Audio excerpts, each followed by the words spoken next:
5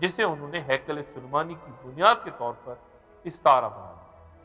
اس کے بعد سے انتہا پسند یہودی ان مقدس پتھروں کی تلاش میں لگ گئے جو انہیں ہیکل کی تعمیر کے لیے 6 ملین کی تعداد میں درکار ہیں، اور معروف خبر رساں ادارے AFP کی اگست 1997 میں جاری ہونے والی یہ خبر کے مطابق امریکہ میں یہودی ماہرین تعمیر ہیکل سلیمانی کا نقشہ تیار کر کے اس کے بلو پرنٹ اسرائیلی حکومت کے حوالے کر چکے ہیں۔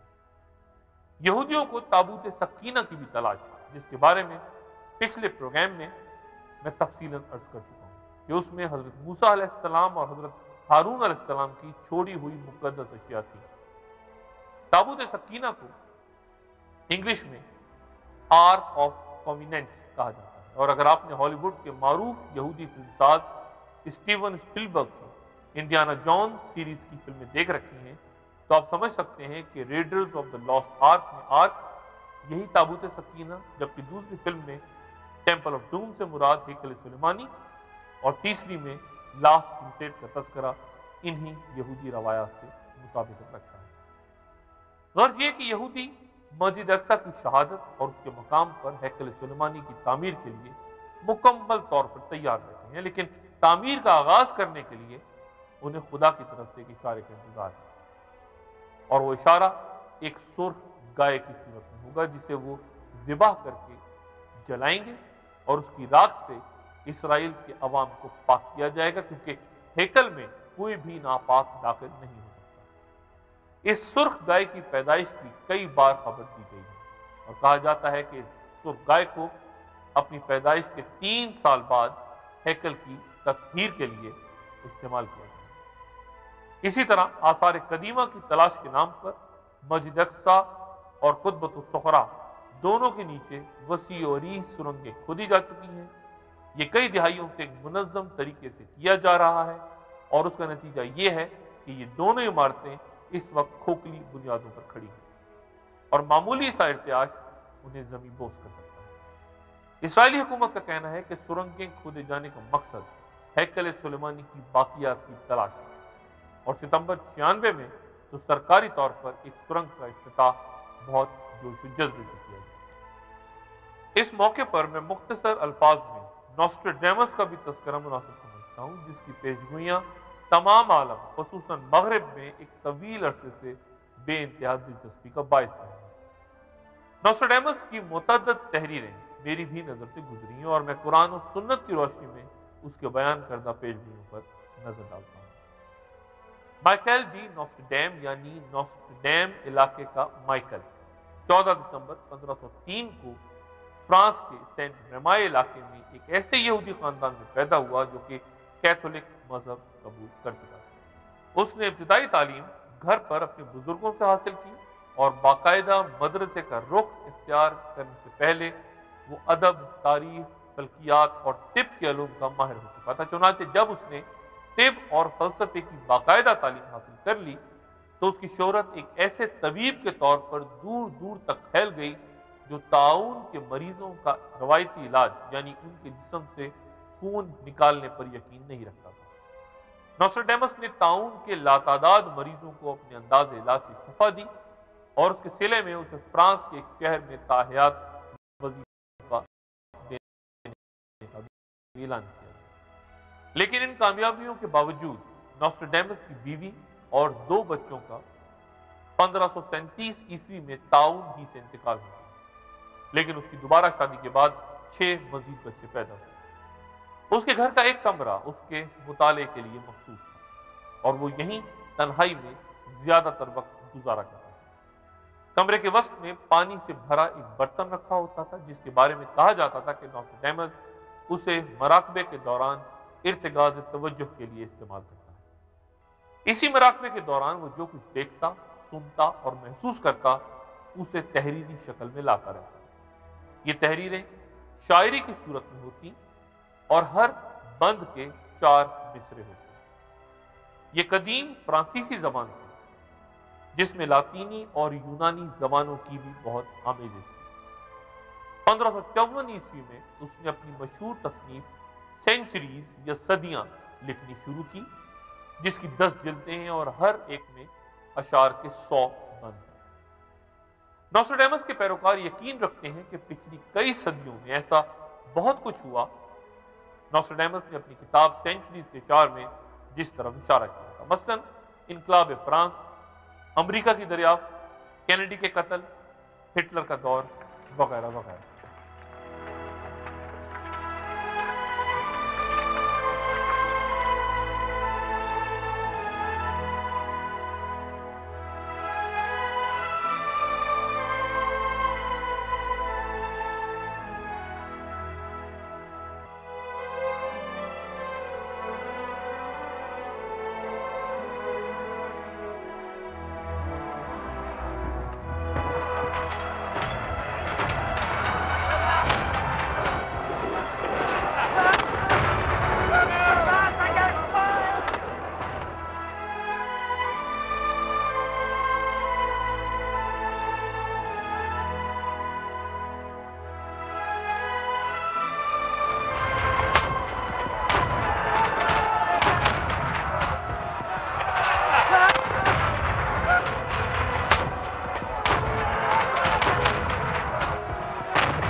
جبکہ نوسٹریڈیمس کے ناقدین کا خیال ہے کہ اس کے بیان کردہ واقعات مختلف ادوار کے حالات کے سانچوں میں ڈھالے جا سکتے ہیں اور وہ مختلف انداز میں پیش کیے جانے کی مکمل صلاحیت رکھتے ہیں۔ یہ درست ہے کہ نوسٹریڈیمس کی تحریروں میں فرینچ، لاطینی اور یونانی الفاظ کے علاوہ فلکیات اور دیگر علوم کے پراسرار استعارے اور تصاویر استعمال ہوئے، چنانچہ اس کی تحریر کو وضاحت کے ساتھ سمجھنا دشوار ہے۔ 80 کی دہائی میں اس پر بننے والی فلم دا مین ہو سو ٹمارو، اگر آپ نے سے کسی نے دیکھی ہے تو وہ مجھ سے اتفاق کرے گا کہ اس فلم کے وقت سے لے کر آج تک اس کی بیان کی گئی تمام پیشگوئیاں غلط ثابت ہوئی ہیں، خصوصاً 1985 میں خروج دجال نہیں ہوا۔ اگر آپ کسی مغربی ملک کے بک سٹور میں جا کر نوسٹریڈیمس پر کتابیں تلاش کریں تو وہ آپ کو مذاہب کے سیکشن میں نہیں بلکہ نیو ایج کے حصے میں نظر آئیں گی، اور یہ بات عام ہے کیونکہ اہم مذاہب بشمول اسلام، عیسائیت اور یہودیت اس بات پر متفق ہیں کہ علوم فلکیات اور دیگر اس قسم کی معلومات کی بنیاد پر مستقبل بینی غلط ہے۔ اور ابو داؤد کے مطابق ایک حدیث میں تو یہ بھی بیان ہوا کہ جو کوئی نجومیوں پر یقین کرنے لگے گا وہ اللہ کے نبی سے اختلاف کرے گا، اور کچھ حضرات تو نوسٹریڈیمس کو پیغمبر تک کا درجہ دے دیتے ہیں، نعوذ باللہ۔ یہاں نوسٹریڈیمس کے تذکرے کا ایک سبب مجھے اس کی تحریروں میں دجال یا اینٹی کرائسٹ کے بارے میں بیان سے ہوا ہے۔ اس کی تحریروں کی زیادہ تر انٹرپریٹیشن دجال کا ظہور محمد صلی اللہ علیہ وآلہ وسلم کی سرزمین سے بیان کرتے ہیں، جیسا کہ فلم دا مین ہو سو ٹمارو میں بھی کہا گیا تھا۔ مجھے یقین ہے کہ یہ تصور ایک منظم منصوبہ بندی کے ذریعے مسلم اور غیر مسلم دنیا میں پھیلایا گیا ہے۔ یہ وضاحت کرتا چلوں کہ احادیث نبوی میں خروج دجال کا مقام مشرق سے یعنی عرب کے مشرق سے بیان ہوا ہے، جہاں ایران، افغانستان اور پاکستان سمیت دیگر ممالک موجود ہیں۔ ایک دلچسپ واقعہ 11 ستمبر 2001 کے بعد یہ دیکھنے میں آیا کہ اس سانحے سے متعلق نوسٹریڈیمس کی پیشگوئی مارکیٹ میں لائی گئی، حالانکہ ایسی کوئی بات کبھی اس کی تحریروں میں موجود ہی نہیں تھی۔ اس کی کتابوں پر گہری نظر رکھنے والوں نے فوراً اس کی تردید شروع کر دی، لیکن مقبول عام تاثر یہی قائم کیا گیا کہ نوسٹریڈیمس صدیوں پہلے اس دہشت گردی کے واقعے سے باخبر تھے۔ مختلف حکومتیں اور حساس ادارے عوام میں نوسٹریڈیمس کی مقبولیت سے واقف ہیں۔ دوسری جنگ عظیم کے دوران جرمنز نے نوسٹریڈیمس کی پیشگوئیوں پر مشتمل پمفلٹس فرانس کی سڑکوں پہ گرائے تھے تاکہ وہاں کے لوگوں کے حوصلے پست کیے جا سکیں۔ نوسٹریڈیمس تب سے ایک پروپیگنڈے کے طور پر استعمال ہوتا ہے اور آئندہ بھی غالباً اسے اسی انداز میں استعمال کیا جائے گا۔ دجال کے ظہور کی عرب دنیا سے پیشگوئی کے بعد مسلمانوں پر لازم ہے کہ وہ نوسٹریڈیمس سمیت دیگر اس طرح کی تمام سازشوں پر گہری نظر رکھیں۔ مغربی ماہرین فلکیات بھی آج اس نتیجے پر پہنچ رہے ہیں کہ یہ کائنات آخرکار اپنے انجام سے دوچار ہوگی، یعنی قیامت ہوگی۔ اگر یہ مغربی سائنسدان 1400 سال پہلے قرآن شریف کا مطالعہ کر لیتے تو شاید پہلے ہی اس نتیجے پر پہنچ جاتے۔ اس وقت یہ حقیقت تسلیم شدہ ہے کہ زمین پر زندگی محض سورج کے وجود اور اس کی تابوتات سے ہے، اور سورج کی تباہی نظام شمسی اور ہو سکتا ہے تمام کائنات کی تباہی کا پیش خیمہ ہو۔ آئنسٹائن کے نظریہ اضافیت کی مساوات کو جب کائنات پر لاگو کیا جاتا ہے تو اس سے یہ طے ہوتا ہے کہ کائنات لامحدود ہے، کھلی ہوئی ہے اور پھیلتی جا رہی ہے۔ شاید یہی خیال علامہ اقبال کے ذہن میں تھا، تب انہوں نے یہ شعر کہا کہ یہ کائنات ابھی ناتمام ہے شاید، یہ کائنات ابھی ناتمام ہے شاید کہ آ رہی ہے دمادم صدائے کن فیکون۔ آئنسٹائن کے اس نظریے کے مطابق یہ کائنات تب تک پھیلتی جائے گی جب تک اس کے تمام مادے کی کثافت یا ڈینسٹی صفر نہ ہو جائے، چنانچہ اس کے بعد یہ خود بخود تباہ ہو جائے گی۔ ایسی کائنات ایک وقت میں بالکل خالی ہوگی، یعنی لامحدود خلا میں مادے کی محدود مقدار کے ساتھ۔ دوسرا نظریہ جو آئنسٹائن کے خیالات سے ہی پھوٹتا ہے وہ یہ کہ کائنات بند، کلوزڈ یا محدود پھیلتی ہے، یعنی یہ ایک غبارے کی طرح پھیل رہی ہے، مگر یہ پھیلاؤ رک جائے گا جیسا کہ غبارے کی سطح ہوا کے بند ہو جانے کے بعد پھیلنا بند ہو جاتی ہے۔ اور جس طرح غبارہ ایک واحد اینٹی میں منہدم ہوتا ہے، اسی طرح کائنات بھی ایک واحد وجود یا ہستی میں منہدم ہو جائے گی، اور بلیک ہولز میں تبدیل شدہ ستارے آپس میں ٹکرا جائیں گے، اور آخر میں صرف ایک بلیک ہول رہ جائے گا جو کائنات کی آخری حالت ہوگی۔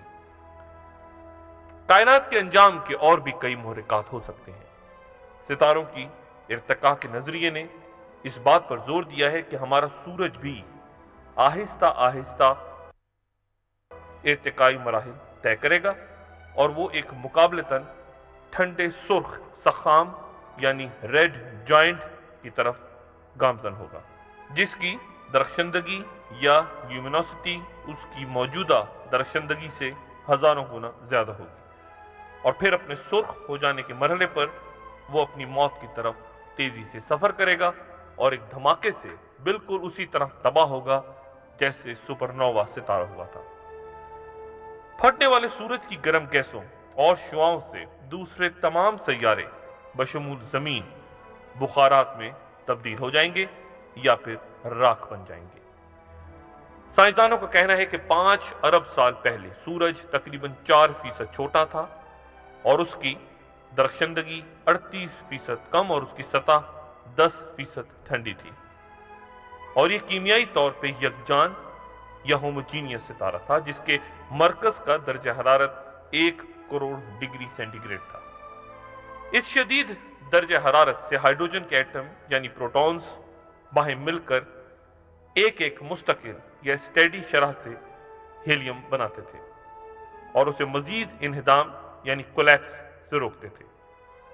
آج سورج کیمیائی طور پر ایک غیر یکجان یعنی نان ہوموجینیس ستارہ بن چکا ہے، اور اس نے سرخ سخام یا ریڈ جائنٹ ستارہ بننے کا سفر شروع کر دیا ہے۔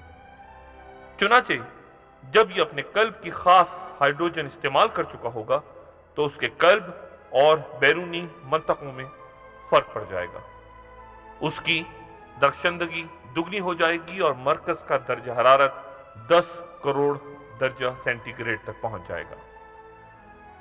زمین پر ان تبدیلیوں کا نتیجہ یہ ہوگا کہ تمام پانی نقطہ کھولاؤ تک پہنچ جائے گا، اور سورج کی گرم گیسیں زمین کے گرد ایک غلاف بنا لیں گی اور زندگی یہاں نیست و نابود ہو جائے گی۔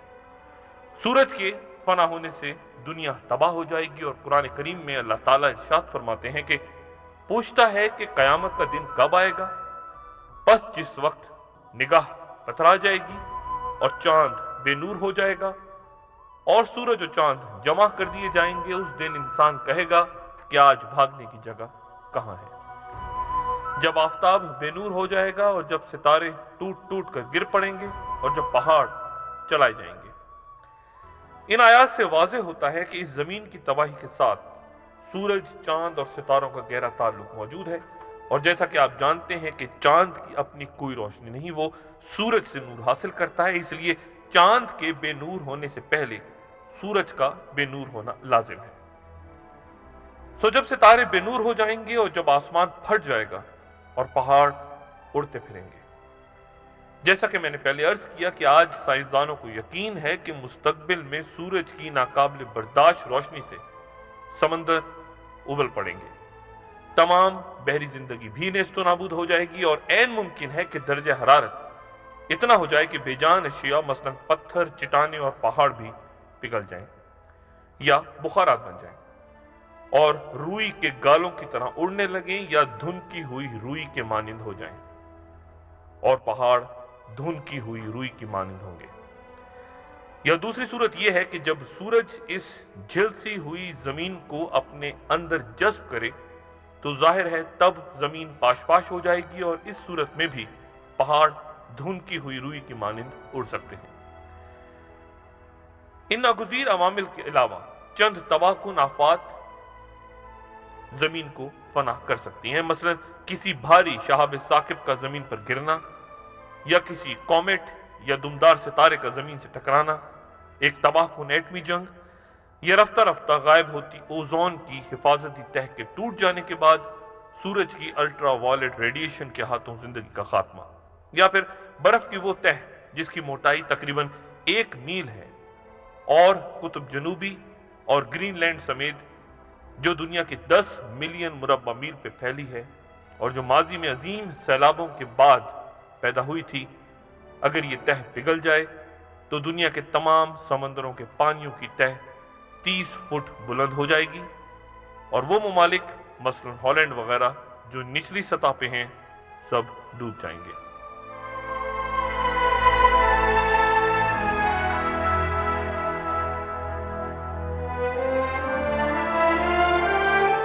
دجال اس قوت سے تمام دنیا پر قابض ہوگا کہ امام مہدی اور اس کے ساتھی شام کے شہر دمشق میں اس کے ہاتھوں محصور ہو جائیں گے، اور دجال تب اسی شہر کی طرف بڑھے گا۔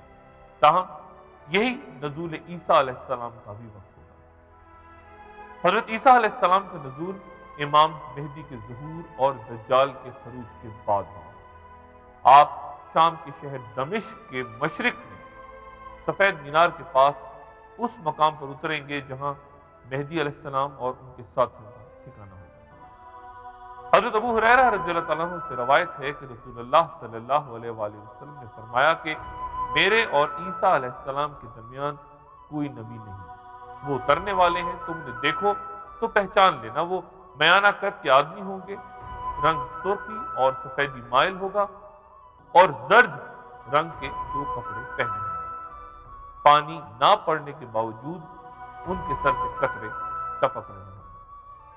حضرت عیسیٰ علیہ السلام کو جب آسمان پر اٹھایا گیا تھا تو ان کی عمر 33 برس تھی، چنانچہ وہ اپنی دوبارہ آمد کے وقت اسی عمر کے ہوں گے۔ جب وہ اتریں گے تو فجر کی نماز کی اقامت ہو چکی ہوگی اور امام مہدی نماز پڑھانے کے لیے آگے بڑھ چکے ہوں گے۔ عیسیٰ علیہ السلام کو دیکھتے ہی وہ پیچھے ہٹ کے کہیں گے کہ آئیے آپ نماز پڑھیں۔ حضرت عیسیٰ علیہ السلام انکار کریں گے اور فرمائیں گے کہ نہیں، تم میں سے ایک دوسرے پر امیر ہے۔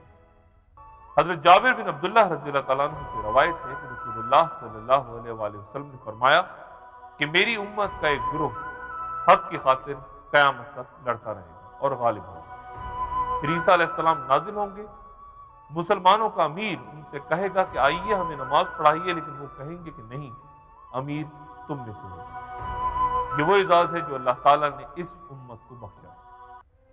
یہاں یہ اہم سوالات پیدا ہوتے ہیں کہ سب نبیوں میں سے صرف عیسیٰ علیہ السلام کے نزول میں ہی کیا حکمت پوشیدہ ہے، یا پھر یہ کہ حضرت عیسیٰ علیہ السلام خود نماز کی امامت کیوں نہیں کریں گے؟ پہلے سوال کا جواب تو ابن حجر رحمۃ اللہ علیہ فتح باری میں یوں دیتے ہیں کہ نزول عیسیٰ علیہ السلام سے یہودیوں کی تردید مقصود ہے، کیونکہ وہ سمجھتے تھے کہ انہوں نے عیسیٰ علیہ السلام کو قتل کر دیا۔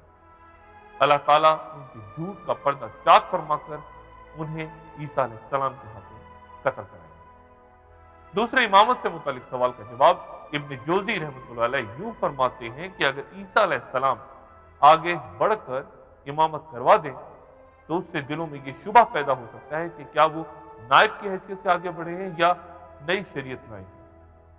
چنانچہ ان کا مقتدی کی حیثیت سے نماز پڑھنا یوں ضروری ہے کہ رسول اللہ صلی اللہ علیہ وسلم کا یہ قول کہ میرے بعد کوئی نبی نہیں آئے گا شک و شبے سے غبار آلود نہ ہو جائے۔ اس نماز فجر کے فوراً بعد حضرت عیسیٰ علیہ السلام دجال کے خاتمے کا ذمہ اپنے سر میں لیا۔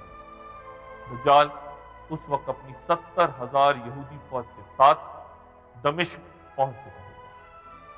نقشے پر نظر ڈالیں تو آپ کو اندازہ ہو جائے گا کہ دمشق اسرائیل کی سرحد سے صرف 60 میل دور ہے۔ دمشق تک پہنچ کر وہ شہر کے باہر گھیرا ڈالے ہوگا، تبھی اس شہر کی مسجد کے مینار پر حضرت عیسیٰ علیہ السلام کا نزول ہوگا۔ حضرت عیسیٰ علیہ السلام نماز کے بعد شہر سے باہر دجال کی فوج سے ٹکرائیں گے، یہودیوں کو شکست فاش ہوگی اور 70,000 یہودیوں میں سے تمام مارے جائیں گے۔ دجال فرار ہو کر یروشلم کی طرف بھاگے گا، وادی افیق سے گزر کر وہ لد کے مقام پر پہنچے گا اور یہیں حضرت عیسیٰ علیہ السلام اسے دبوچ لیں گے۔ آپ جانتے ہیں کہ آج لد کے مقام پر کیا تعمیر موجود ہے؟ وہاں اسرائیل کا ایک عظیم الشان ایئرپورٹ ہے، یعنی شاید دجال اپنے کسی ہمدرد مغربی ملک کی طرف بھاگنے کی کوشش کر رہا ہوگا جب ابن ماجہ کی روایت کی گئی حدیث کے مطابق اس عمارت کے شمالی دروازے پر حضرت عیسیٰ علیہ السلام اسے قتل کریں گے۔ جب حضور صلی اللہ علیہ وآلہ وسلم نے 1400 سال پہلے یہ حدیث بیان فرمائی تھی، تب لد کے اس مقام پر چھوٹا سا ایک گاؤں تھا اور مسلمان کئی صدیوں تک لد کے اس مقام کی اہمیت جاننے کی کوشش کرتے رہے۔ تاہم 1950 میں حکومت اسرائیل کی طرف سے یہاں ہوائی اڈے کی تعمیر نے دجال کے یہاں سے فرار ہونے کے نقشے کو واضح کر دیا۔ یہ دنیا میں یہودیت کا خاتمہ ہوگا اور تب حضرت عیسیٰ علیہ السلام صلیب بھی توڑ دیں گے تاکہ عیسائیت کا بھی خاتمہ ہو جائے۔ وہ خنزیر کو ہلاک کریں گے اور جنگیں ہتھیار ڈال دیں گے۔ اس کے بعد حضرت عیسیٰ علیہ السلام کی شادی ہوگی اور وہ 60 برس اور کچھ روایات کے مطابق 40 برس تک دنیا میں قیام کریں گے اور انہی کے دور میں یاجوج ماجوج کا بھی ظہور ہوگا۔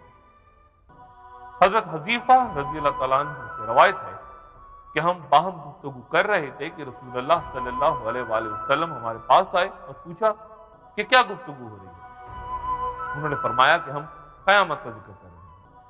آپ صلی اللہ علیہ وآلہ وسلم نے فرمایا کہ قیامت اس وقت تک نہیں آئے گی جب تک تم 10 نشانیاں نہ دیکھو۔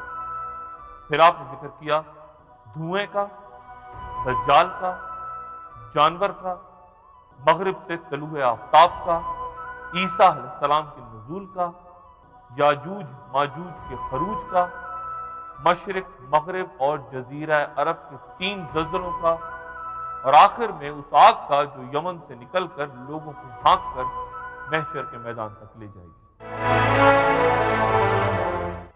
قیامت کی 10 بڑی نشانیوں یا علامات کبریٰ میں اگلی یاجوج اور ماجوج کا خروج، ان کا تذکرہ قرآن شریف میں حضرت ذوالقرنین کے حوالے سے بیان ہوا ہے، جو کہ ایک عادل بادشاہ تھے جو کہ قرۂ ارض کے دور دراز مقامات تک اللہ کے بیان کردہ اصولوں کے تحت سلطنت کے قیام کے لیے سفر کرتے رہے۔ ایک بار انہوں نے اپنی مہم 3 سمتوں میں بیک وقت شروع کی، مغرب بعید میں، مشرق بعید میں اور پھر شمال کی طرف۔ ان کی ملاقات ایک قوم سے ہوئی جنہوں نے انہیں یاجوج اور ماجوج کے بارے میں بتایا کہ وہ 2 بڑے پہاڑوں کے پیچھے سے آ کر ان کے درمیان فساد پھیلاتے ہیں۔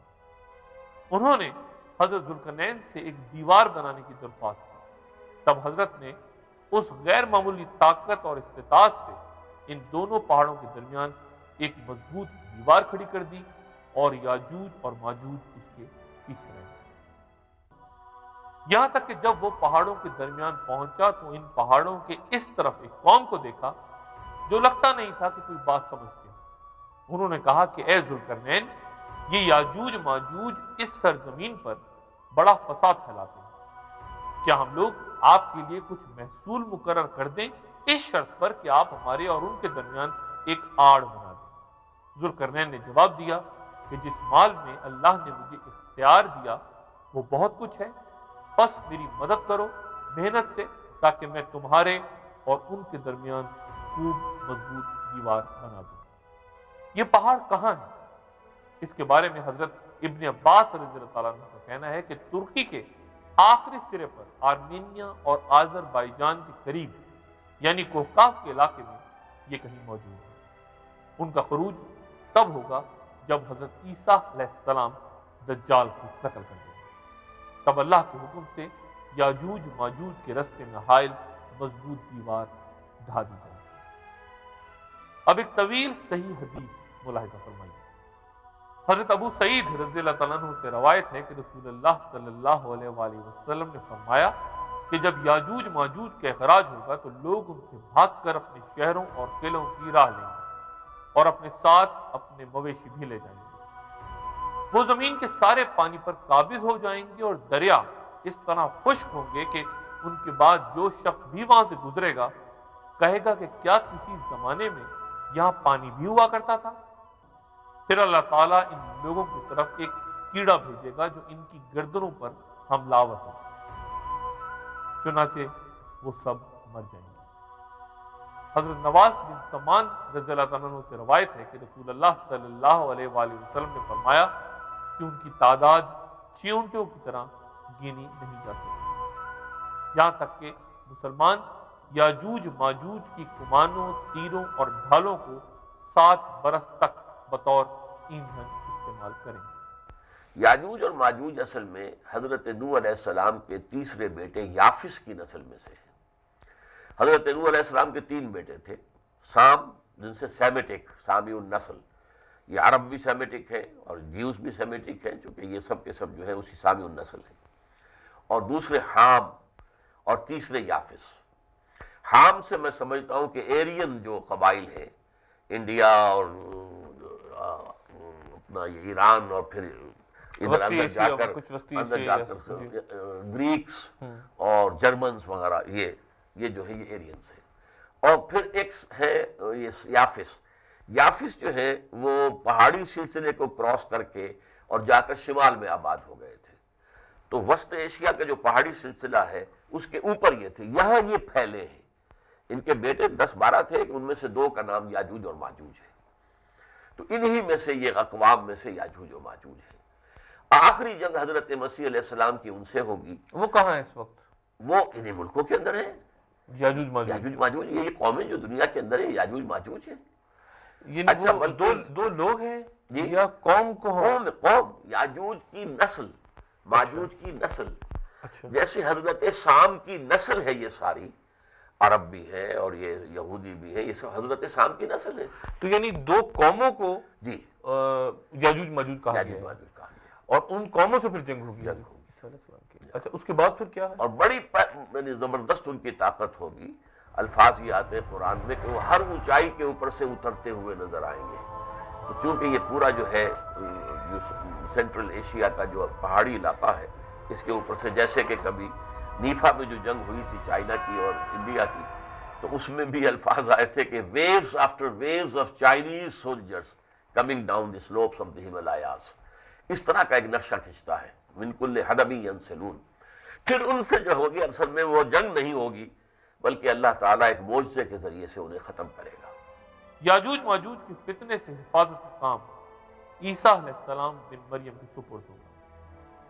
حضرت عیسیٰ علیہ السلام جن کا دوبارہ نزول 33 برس کی عمر میں ہوا ہوگا، یاجوج ماجوج کی ہلاکت کے بعد انتقال فرما جائیں گے، اور مسلمان ان کی نماز جنازہ ادا کر کے انہیں مسجد نبوی میں رسول اللہ صلی اللہ علیہ وآلہ وسلم کے پہلو میں دفنائیں گے۔ وقتی ترتیب سے یاجوج ماجوج کے بعد چوتھی بڑی علامت مغرب سے طلوع آفتاب ہوگی۔ اس کی تفصیل اس روایت میں ہے جسے حافظ ابو بکر بن مردویا نے اپنی تفسیر میں حضرت عبداللہ بن ابی اوفا رضی اللہ تعالیٰ عنہ کے حوالے سے یوں نقل کیا. وہ کہتے ہیں کہ میں نے رسول اللہ صلی اللہ علیہ وآلہ وسلم کو کہتے سنا کہ لوگوں پر ایک رات ایسی آئے گی جو ان کی عام 3 راتوں کی برابر ہوگی. نفل عبادت کرنے والے اس کو پہچان لیں گے. ان میں سے کوئی کھڑے ہو کر اپنے حصے کی نماز پڑھے گا پھر سو جائے گا, پھر کھڑے ہو کر اپنے حصے کی نماز یا قرآن پڑھے گا پھر سو جائے گا. اس دوران لوگ ایک دوسرے پر چیخیں گے اور پوچھیں گے کہ کیا ہوا, اور گھبرا کر مسجدوں کی طرف بھاگیں گے. اچانک وہ دیکھیں گے کہ سورج مغرب سے نکلا ہوا ہے. جب وہ آسمان کے درمیان پہنچے گا تو لوٹ جائے گا. حافظ بہیقی نے الباس منشور میں ابن مسعود رضی اللہ تعالیٰ عنہ کی سند سے روایت نقل کی ہے جس میں یہ الفاظ ہیں, اس رات آدمی اپنے پڑوسی کو آواز دے گا کہ اے دوست, آج رات کیا بات ہے کہ میں جی بھر کے سویا اور اتنی نماز پڑھی کہ میں تھک گیا.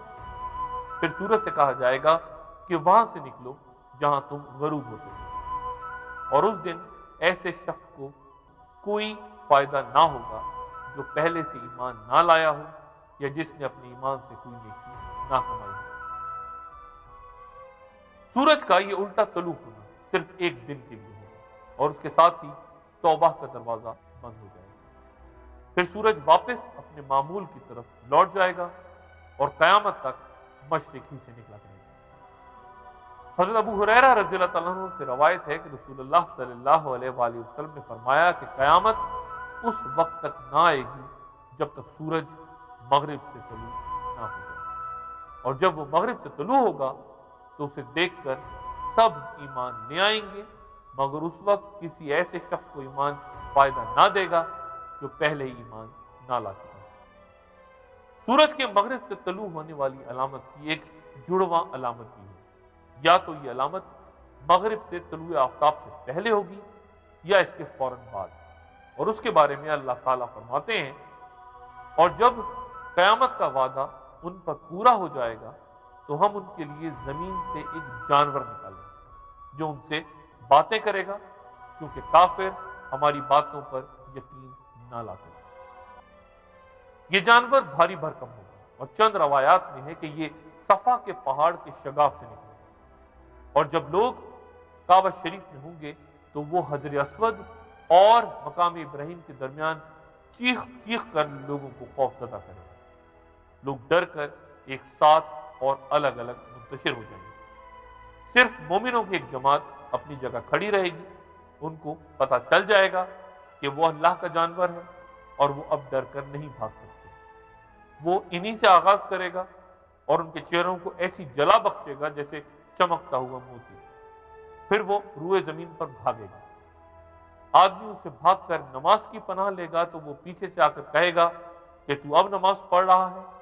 پھر وہ سامنے آ کر اس کا چہرہ داغ کر چلا جائے گا. یعنی سورج مغرب سے طلوع ہو کر در توبہ بند کر دے گا, اور پھر اسی روز دن چڑھے جانور ظاہر ہو کر در توبہ بند ہونے کی تصدیق کرتے ہوئے مومنوں اور کافروں پر نشان لگا دے گا. اس جانور کا ذکر بائبل میں بھی موجود ہے, اور یہ نشان یہودیوں اور عیسائیوں میں مارک آف دا بیسٹ کے نام سے معروف ہے. آخری علامت جو مسلمانوں کو نظر آئے گی اس کے بارے میں اللہ تعالیٰ فرماتے ہیں, سو آپ اس روز کا انتظار کیجئے جب آسمان میں ایک نظر آنے والا دھواں پیدا ہو جو ان سب لوگوں پر عام ہو جائے. یہ ایک دردناک سزا ہے. چنانچہ یہ دھواں مومنوں کو نظر آنے والی چھٹی علامت ہے. حضرت ابو مالک اشعری رضی اللہ تعالیٰ عنہ سے روایت ہے کہ رسول اللہ صلی اللہ علیہ وآلہ وسلم نے فرمایا کہ بے شک تمہارے رب نے تمہیں 3 چیزوں سے ڈرایا ہے.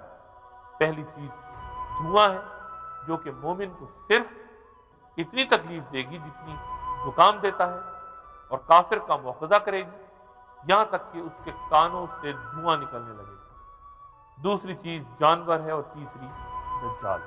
چنانچہ مومنوں کو دھوئیں سے کوئی نقصان نہ پہنچے گا, لیکن کافروں کے لیے یہ تنبیہ ہوگی کہ عذاب اور انتقام کے نزول کا آغاز ہو چکا ہے. یہ دھواں 40 روز تک چھایا رہے گا.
اس دھوئیں کے بعد یمن کی طرف سے ایک نرم ہوا چلے گی جو کہ سب مومنوں کی روح قبض کرے گی اور صرف کافر اس کی گرفت سے بچیں گے جن پر عذاب الہی آئے گا۔ حضرت نواس بن سمان رضی اللہ تعالیٰ عنہ سے روایت ہے کہ رسول اللہ صلی اللہ علیہ وآلہ وسلم نے فرمایا کہ بے شک قیامت سے پہلے یمن کی طرف سے ہوا چلے گی جس میں ہر مومن کی روح قبض ہو جائے گی اور وہ مر جائے گا۔ مومنوں کے ختم ہو جانے کے بعد 4 علامات ظاہر ہوئیں۔ ان میں 3 خسوف یعنی زمین کے دھنس جانے یعنی زلزلے کی شکل میں ہوں گی۔ عرب میں ایک لشکر کے دھنس جانے کا ذکر میں پہلے کر چکا ہوں۔ باقی 2 یعنی مشرق اور مغرب میں زمین پھٹ کر لوگوں کو نگل لے گی، اور اس کے بعد 4تھی اور آخری بڑی علامت ظاہر ہوگی، اور یہ کائنات کے ہولناک حقیقی انقلاب کی پہلی نشانی ہوگی۔ یمن یا عدن کی گہرائی سے یا مشرق سے ایک آگ نکل کر لوگوں کو ہانکتی ہوئی سرزمین شام کے میدان حشر تک لے جائے گی۔ حضرت انس رضی اللہ تعالیٰ عنہ سے روایت ہے کہ رسول اللہ صلی اللہ علیہ وآلہ وسلم نے فرمایا کہ جہاں تک قیامت کی پہلی نشانی کا تعلق ہے وہ آگ ہے جو مشرق سے ظاہر ہو کر لوگوں کو حشر کے لیے مغرب میں جمع کرے۔ ایک اور روایت میں ہے حضرت حذیفہ بن اسید رضی اللہ تعالیٰ عنہ سے روایت ہے کہ رسول اللہ صلی اللہ علیہ وآلہ وسلم نے فرمایا کہ آگ عدن کی گہرائی سے نکل کر لوگوں کو میدان حشر میں دھکیل دے گی جہاں وہ رات بسر کریں گے، جہاں وہ کیلولا کریں گے وہ وہیں کیلولا کریں گے۔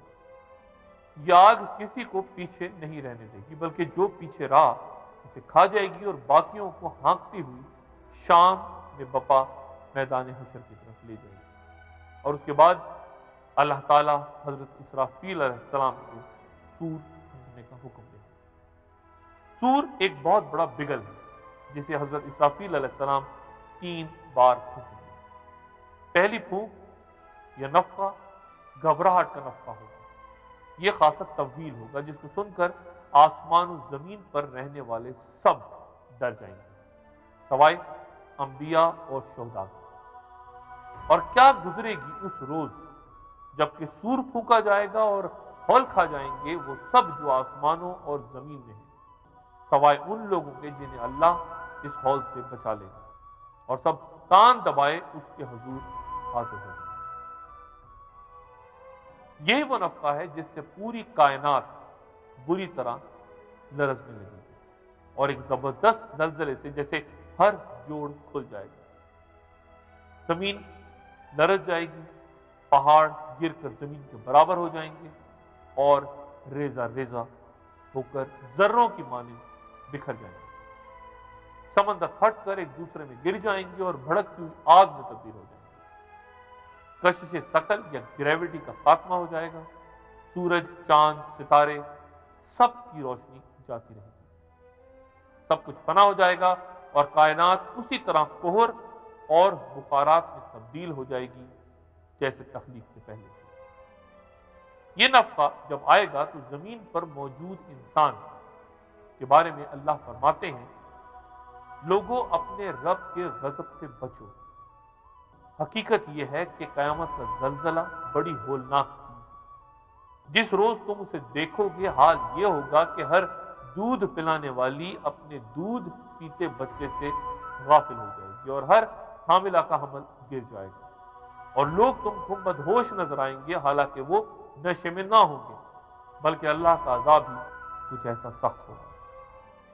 پھر حضرت اسرافیل علیہ السلام دوسری بار سور پھونکیں گے، یہ بے ہوشی کا نفخہ ہوگا، انبیاء اور شہداء سمیت زمین و آسمان کی تمام مخلوق بے ہوش ہو کر مر جائے گی سوائے ان کے جنہیں اللہ نے بچانا ہوگا، اور یہ 8 فرشتے ہوں گے، جبرائیل، میکائیل، اسرافیل، موت کا فرشتہ اور عرش اٹھانے والے 4 فرشتے، اور سور میں پھونک ماری جائے گی سو تمام آسمان اور زمین والوں کے ہوش اڑ جائیں گے سوائے ان کے جنہیں اللہ بچانا چاہے۔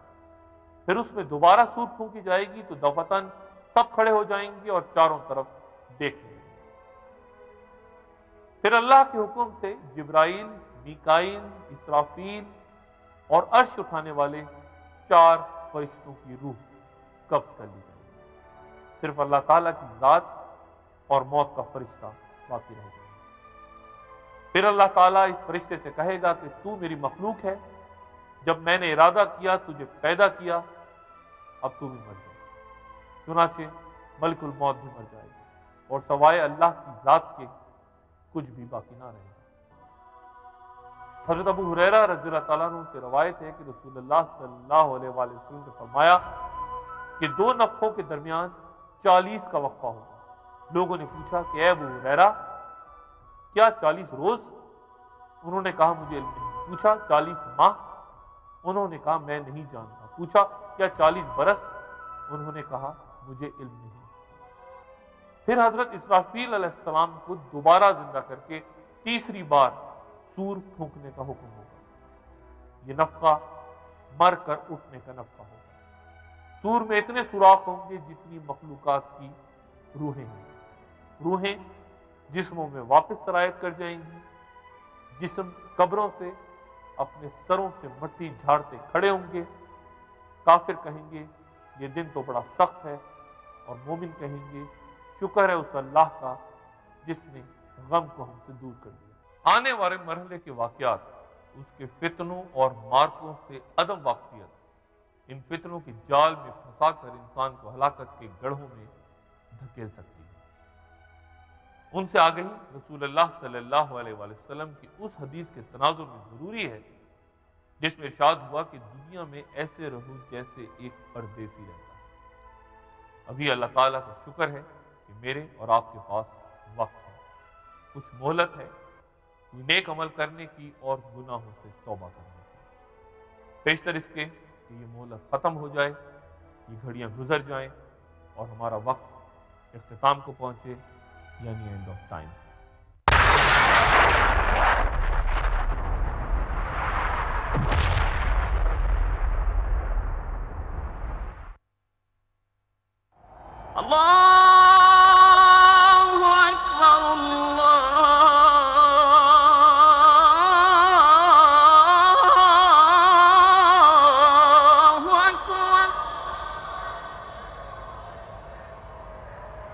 أشهد أن لا إله إلا الله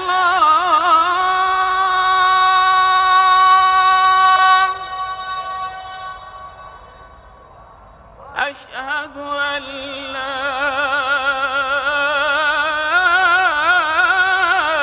إله إلا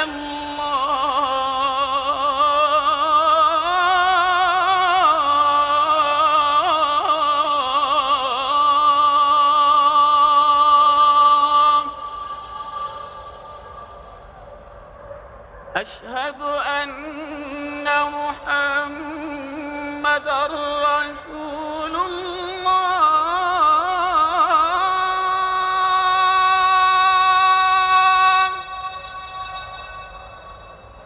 أشهد أن محمد رسول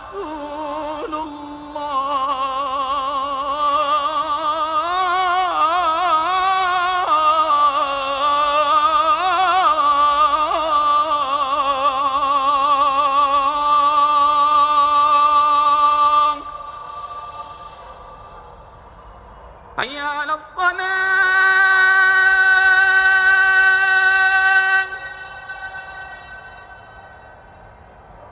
حي على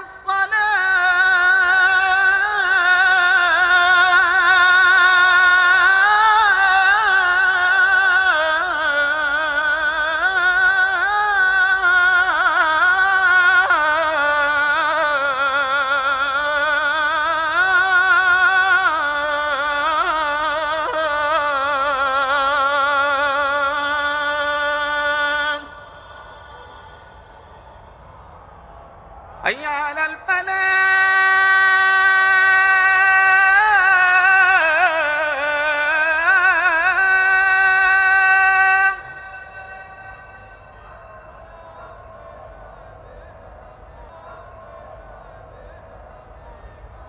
حي على الفلاح